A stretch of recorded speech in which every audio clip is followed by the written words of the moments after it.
I'm David, and welcome to day 16 of our reading through John Piper's book, Good News of Great Joy, which we are using to remind ourselves what we celebrate at Christmas.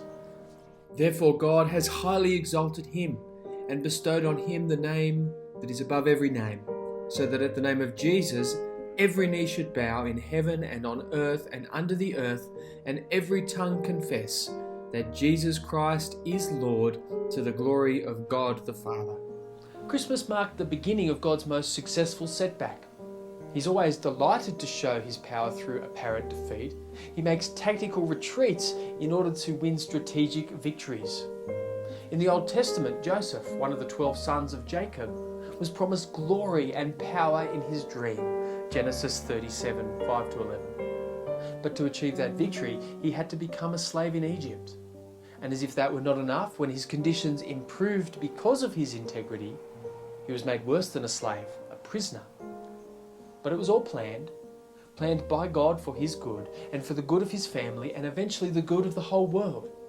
For there in prison, he met Pharaoh's butler, who eventually brought him to Pharaoh, who put him over Egypt.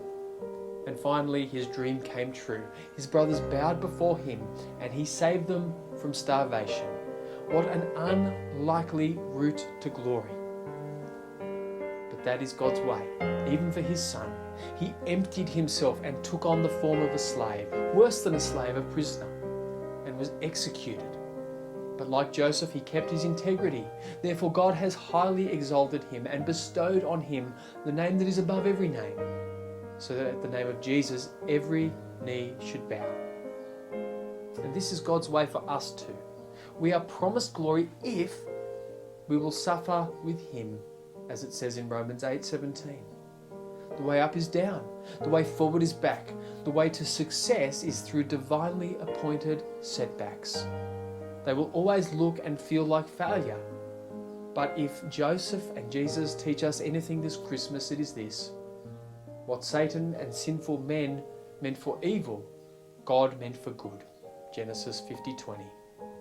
You fearful saints, fresh courage take. The clouds you so much dread are big with mercy and will break in blessings on your head.